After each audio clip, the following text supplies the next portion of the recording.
Hello! Hello sa ating lahat, kumusta na kayo? Salamat sa mga nanood ng vlog ko noong, last weekend nung pumunta kami ng Labol. Ngayon po ay, um, i-inform ko po kayo sa nangyayari dito po sa Paris, sa heatwave po.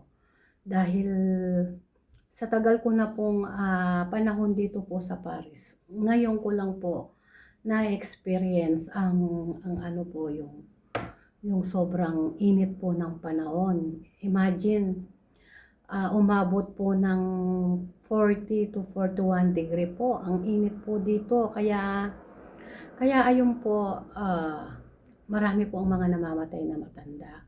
Kagaya po ngayon, nandito po ako sa work ko, wala po yung alaga ko, nagwo-worry po ako kaya dahil ano po, nasa hospital po siya at ayun po, dahil sa init po ng panahon, I pray na maging okay po siya dahil ilang araw na po siyang nasa hospital, hindi pa rin po siya umuuwi. Kaya ngayon nandito po ako, pinuntahan ko po yung bahay at nagdilig na rin po ako ng mga halaman dahil pati mga halaman ay namamatay po sobrang init.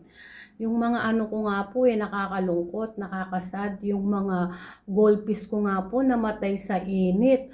Kaya ayun po, wala po akong magawa. Nakakalungkot man yung binla ko dati ng mga fish ko ay naano po sila dahil sa sobrang init. Ayun nga po na dito po ata sa Paris, sa init po ng panahon may, kung di po ako nagkakamali sa bilang may mga 1,000 na matatanda na raw po yung namatay kung hindi po ako nagkakamali dahil yun lang po ang nabalitaan ko. And then po, kapag po nagti-train kami, sobra po ring init sa loob po ng train. Tapos ilang ano na po, ilang araw na po na ganito, siguro mag-o-1 month na po.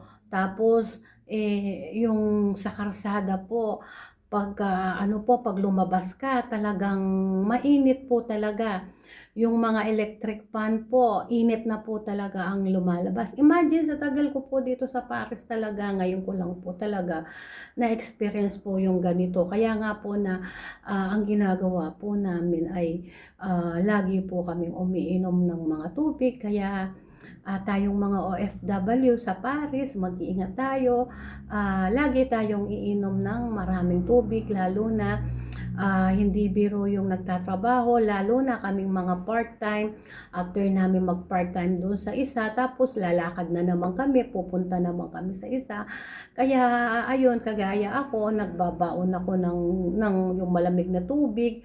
Tapos ang ginagawa ko kapag mainit, inihilamos ko sa mukha ko para mabawasan yung sobrang init. Ganito po ang buhay namin dito sa Paris. Pag ano naman po, pag sobrang lamig, as in sobrang lamig. Pero sa totoo lang po, dati ang na-experience ko po dito sa more than uh, uh, 24 years ko na po dito sa Paris ay ano po, ano mainit pero hindi po kagaya ng this year na 2026 ay talaga pong sobra pong init. Kaya nga po nababasa ko po sa mga commentator ng mga ano sa YouTube, ang sabi po ng mga friends ay hindi na ako magrereklamo sa lamig ng panahon. Sabi niya mas gusto na raw po yung winter kaysa daw po sa ano daw po sa summer kasi naman talaga naman po kahit gusto mo yung summer talaga naman po sobra po talaga ang ano po ang init po. Kaya ayun po, lahat po ng mga OFW sa Paris, mag-iingat po tayo. At ayun po, ang ginagawa pa po pala namin, nagdadala po kami ng payong kasi lalo na po mga Pinay, mga Pilipino, kahit na ba sanay sa init sa Pilipinas, pero siyempre kapag nakasanayan mo na rin yung malamig, parang hindi mo na rin nakakayanan yung sobrang init po. Yun po ang mai-inform ko po sa inyo dito sa Paris. Talaga pong sobrang init. Tapos yung mga train po, kaso naman po, nagtataka naman po ako dahil siguro ocean yung pinuntahan namin sa Labol. Noong po nagpunta naman po kami ng Labol, sobrang init, pero yung tubig naman po ang lamig. O, yun po, kaya mainit nga pero ang tubig halos hindi ka makapagbabad dahil sobrang lamig po ng tubig. Pero sa Pilipinas naman po kapag mainit, ang alam ko mainit din ang ibig ko po sabihin ang dagat ay warm pero dito po sa Paris iba po yung temperatura po ng dagat po. Pero ang sabi po nila baka next week daw po medyo magbababa na po yung init po ng panahon. Sana bumalik na rin po yung amo ko dito dahil matagal-tagal na rin po siyang nasa ospital. I pray na maging okay din po siya. Ayun nga po na sana maging more better na po siya. Kasi po umalis po kasi siyang nung pumunta ang alam ko po kasi nung nagpunta po siya ng outside is 10 days lang po siya. Tapos biglang-bigla sinabi po nung anak niya na nasa ospital, ayun po kaya nalungkot po ako. Ayun nga po, dahil nga po siguro sa sobrang init po ng panahon. Ngayon naman po, kami naman po mga OFW kapag nagtitrain, yung mga ibang train naman po dito, wala naman pong aircon. Ewan ko, nagtitipid po siguro sila sa electricity, ganon.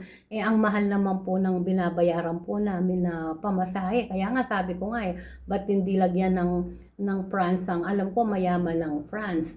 Ba't hindi lagyan ng aircon yung mga ibang train. Kaya ayun po, marami pong salamat sa ganito po marami po pala salamat sa panonood po ninyo ng aking mga vlog. Kaya ganito po yung may inform ko po sa inyo dito po sa Paris. Ganito po yung maibabalita ko po sa inyo ang sitwasyon po ng Paris France sa heatwave po ng Paris.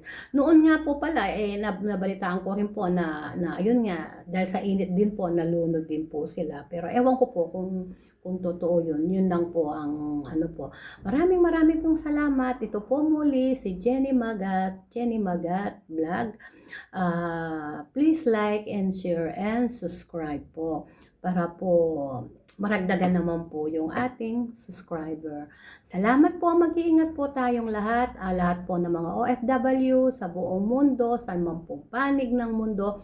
Ingat po at kung malungkot tayo, lagi po tayong mag-pray dahil ang Panginoon siya po yung magko-comfort po sa atin. God bless po sa ating lahat. Bye-bye po. See you next po sa aking vlog. Bye-bye po.